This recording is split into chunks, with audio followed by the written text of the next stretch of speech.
Monsieur le Président, chers académiciens, je vous remercie de m'avoir fait participer pour la présentation sur la chirurgie de la verge. Je vais donc vous présenter l'autre cause d'angulation du pénis, à savoir la courbure congénitale de la verge.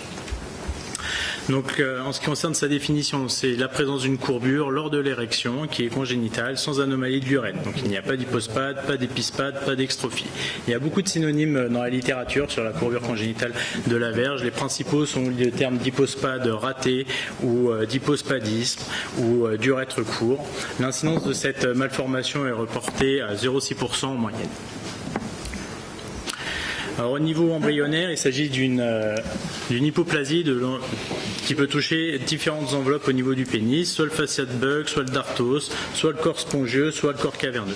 Il y a une classification qui a été proposée par Horton dans les années 1970, puis confirmée par Kramer, qui a classé la maladie en 5 types, avec le type 1 où il y a une hypoplasie complète du fasciate bug, du dartos et du corps spongieux.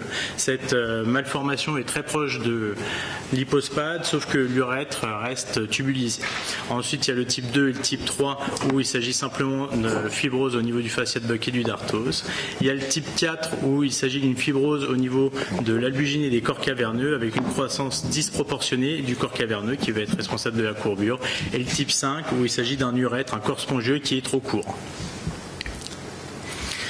Alors, il y a des spécificités cliniques qui la différencient très clairement de la maladie de la Peyronie.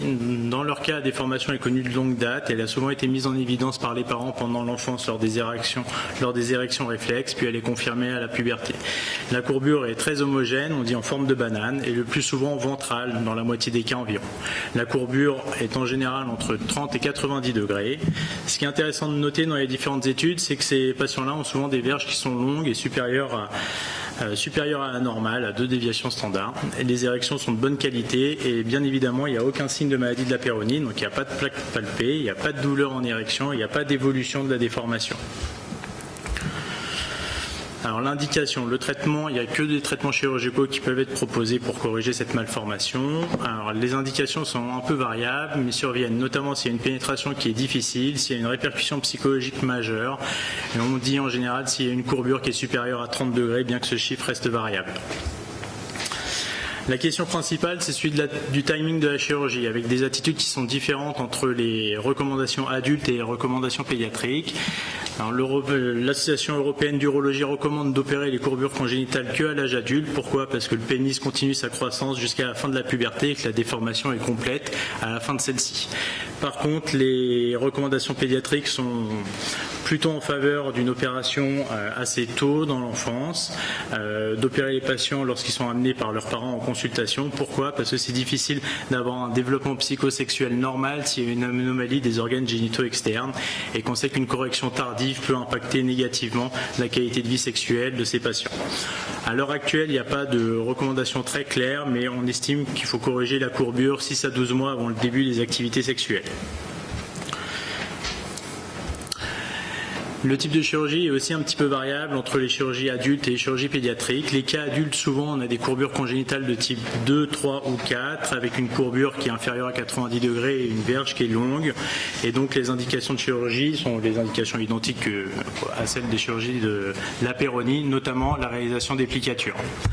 Par contre, les chirurgiens pédiatres, eux, ont plutôt à faire des courbures congénitales très sévères de type 1, donc qui sont proches en termes de malformation avec les malformations des hypospades, avec une verge qui est courte, une courbure qui est sévère, une anomalie du corps spongieux.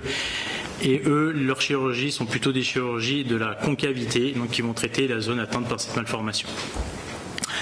Alors toujours pour expliquer la corporoplastie ou les plicatures, donc c'est quand même un principe chirurgical un peu particulier parce que l'objectif c'est d'aller opérer la partie saine du pénis et pas la partie atteinte par la malformation et effectuer une plicature, ce qui va être responsable forcément d'un raccourcissement.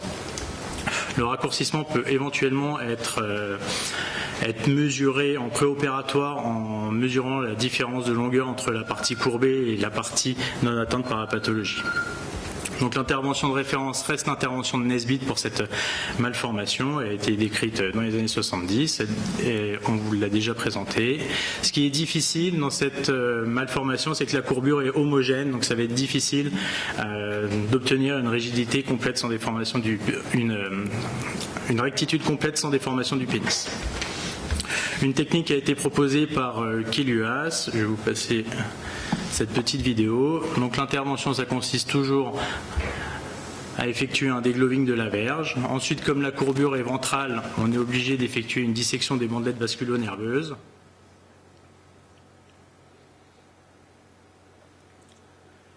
Puis il va falloir bien repérer la zone de l'applicature. Pour ce faire, on trace deux lignes tangentielles aux parties droites du pénis et on va faire l'incision en regard du croisement de ces lignes. Souvent, plusieurs incisions sont nécessaires pour permettre une correction optimale.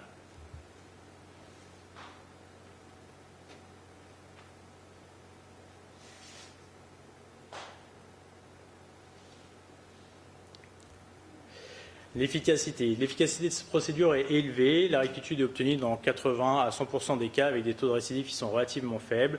L'effet principal, c'est le raccourcissement. C'est vraiment le gros problème de cette intervention. Le raccourcissement en cas de courbure congénitale est très élevé. Les patients perdent en moyenne 2,5 cm.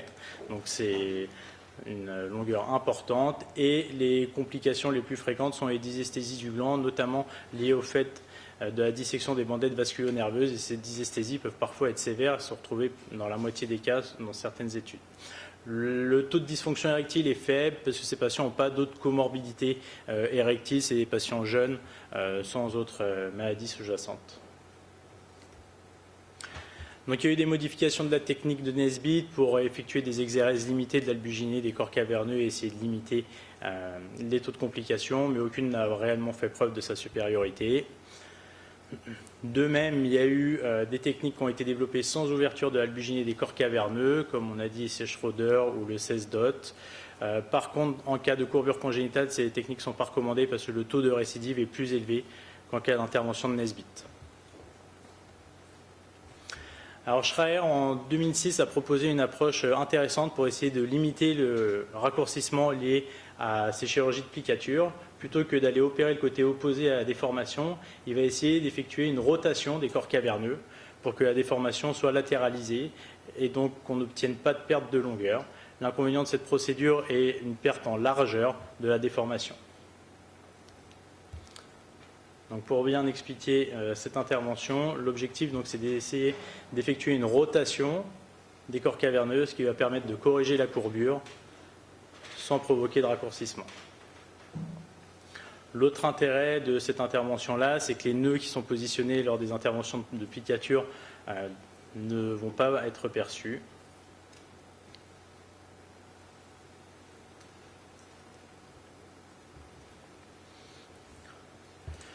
Donc l'intervention commence par la réalisation d'un dégloving de la verge, puis deux incisions le long de la veine dorsale du pénis, et puis un enfouissement de cette veine dorsale du pénis en deux plans, ce qui va permettre d'obtenir cette rectitude. La dernière étude qui a été publiée sur le sujet date de 2016, avec des résultats qui sont quand même très bons. Une correction de la courbure qui est quasi complète, une perte de longueur qui est faible. Par contre, il y a une perte en largeur qui est significative dans son étude. La dernière option de traitement, c'est le traitement de la concavité. Donc ça, c'est plutôt pour les chirurgiens pédiatres, ou plutôt réalisé par les chirurgiens pédiatres. Là, l'objectif, c'est d'aller opérer le côté atteint par la maladie, mais ceci nécessite la plupart du temps une urétrolyse, parfois une section de la plaque urétrale avec une reconstruction de l'urètre. Et c'est un geste qui est beaucoup plus lourd. Donc l'indication, c'est des courbures qui sont très sévères, ou une verge qui est courte avec une perte de longueur inacceptable si on effectuait une plicature. Donc l'objectif, ça commence par une dissection complète de l'urètre, ensuite un test d'érection. Si la courbure est persistante, on fait une section de l'urètre avec une reconstruction en 1 ou 2 temps selon les techniques d'hypospate de type Duquette. Puis, après la section de l'urètre, si la courbure persiste, on effectue des corporotomies, donc des ouvertures du corps caverneux, afin de corriger cette malformation. Donc principalement, la courbure congénitale de verge se corrige avec des corporoplasties de type plicature. C'est la technique de référence à l'heure actuelle pour cette pathologie. Je vous remercie.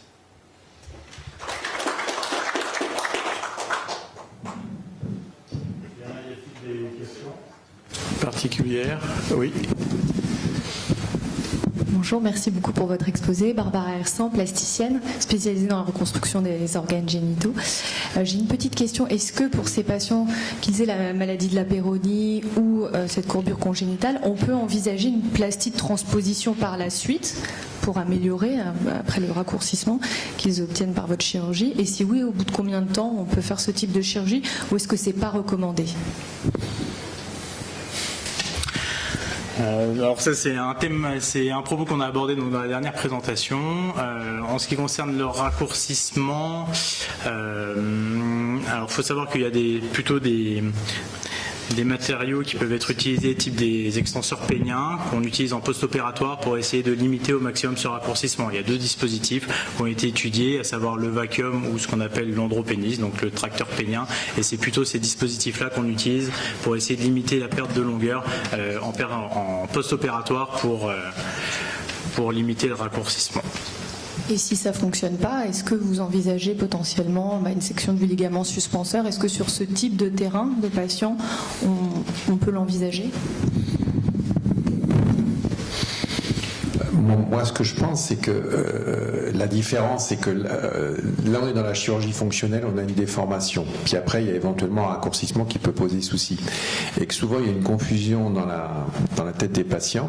C'est j'ai perdu de la longueur fonctionnelle de verge, alors que sur le plan la demande plastique, souvent elle est différente. C'est ça la confusion qu'il y a chez les patients. Donc après, quand on a opéré ces patients qui se plaignent du raccourcissement, effectivement, ils nous demandent de temps en temps de dire pourquoi pas une plastie du ligament.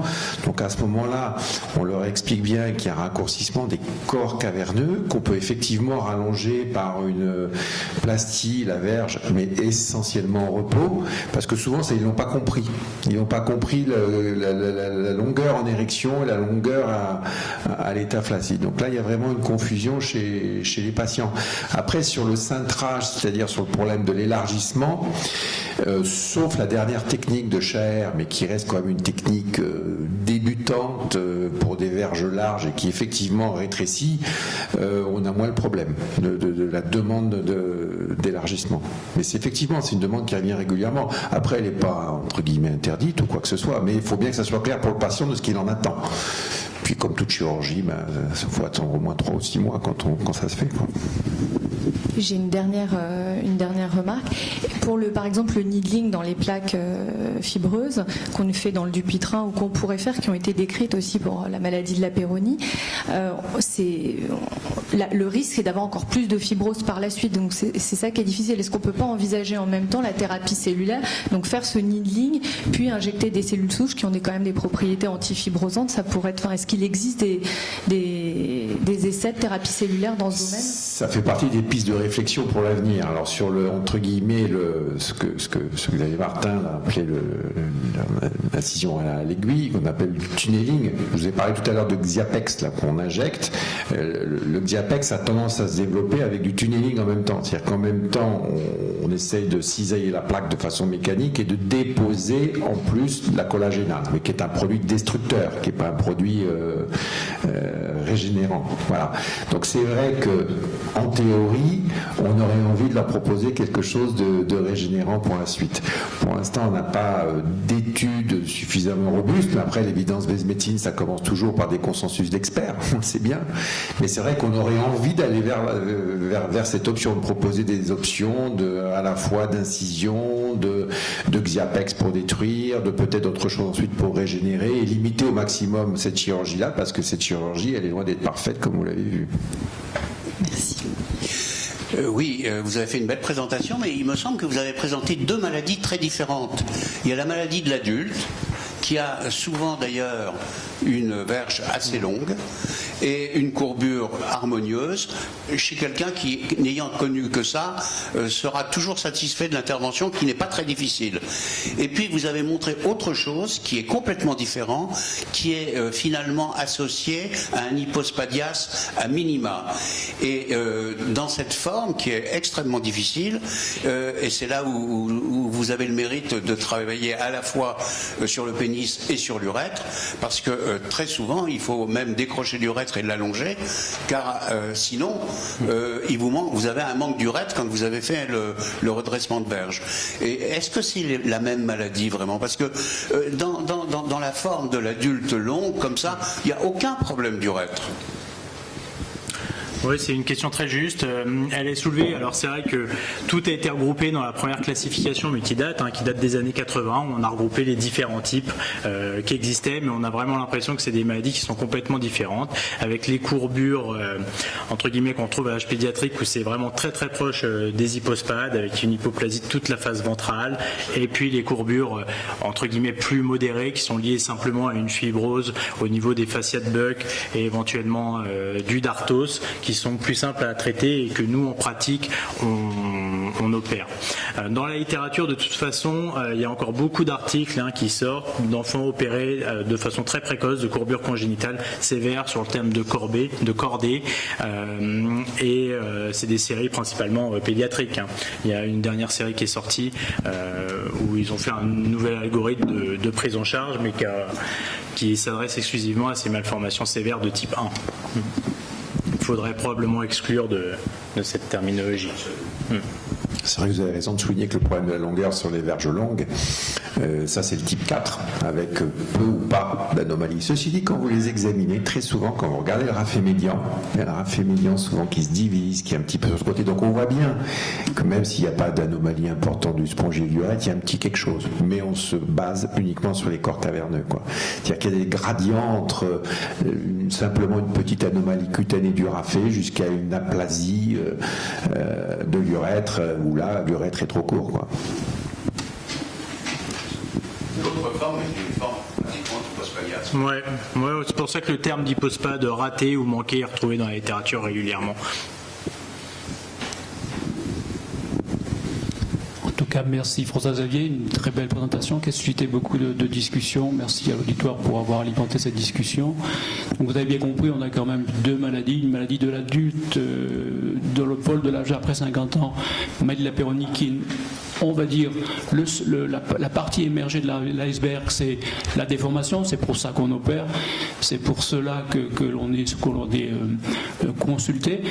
Mais la partie immergée de l'iceberg et qu'on ne revoit pas souvent, enfin qu'on n'aborde pas souvent avec le patient, c'est que la maladie de la Peyronie, c'est une maladie aussi raccourcissante. Avant même que le chirurgien ait fait quelque chose. C'est non seulement une maladie déformante, mais aussi raccourcissante. Et si on rajoute la chirurgie sur un concept qui est déjà en train de raccourcir, forcément, on peut exagérer tout ça et le chirurgien met tout ça dans son sac à dos. Il n'a pas le moyen de bien se défendre. Donc là, on n'a pas complètement la même chose avec effectivement la courbure congénitale du jeune. Et effectivement, on est peut-être moins confronté à des problèmes de perte de longueur parce qu'ils ont en général des verges en érection supérieures à 20-25 cm. Même des fois, on les envie. Et par contre, ils ont une situation de construction du schéma corporel à une période un peu sensible où manifestement ils sont dans la définition de se définir sexuellement avec parfois des partenaires qui ont déjà eu des aventures amoureuses et qui peuvent avoir un élément de comparaison. Et là, manifestement, c'est compliqué. Si bien que la déformation n'est plus tellement le final cut de savoir dire bon, si c'est inférieur à 30 degrés, on opère, si c'est supérieur à 30 degrés, enfin si c'est inférieur à 30 degrés, on n'opère pas, si c'est supérieur à 30 degrés, on opère. C'est aussi comment c'est vécu. Et là, on verra combien il est important d'avoir affaire à des gens comme Pierre Deveau qui va nous dire quel est le vécu psychosexuel et émotionnel de cette déformation, tant il est vrai que c'est ça qui doit aussi nous guider. Enfin, une dernière petite remarque, le chirurgien qui aura mis au point la technique pour augmenter la verge en érection, instantanément, il deviendra plus riche que le patron d'Amazon. Parce qu'il y aura toute la moitié de la terre entière, c'est-à-dire la terre masculine, qui viendra le voir. Peut-être moi en premier. Voilà. Donc, je rappelle là encore, c'est un immense plaisir d'accueillir à nouveau Antoine Fex, qui remplace un éminent orateur aussi qui nous a fait défaut, mais vraiment il nous a présenté toutes ses excuses et il s'en excuse auprès de vous aussi. Il reste charismatique au sein de notre comité. Il représente bien aussi la chirurgie des implants péniens. Antoine, bien sûr, est son maître. Et Antoine va nous présenter donc un concept qui est aussi à la fois en plein boom, bien émergent et qui n'a pas encore complètement acquis ses lettres de noblesse. Et pourtant, il faut arriver à le présenter parce que manifestement, c'est demain.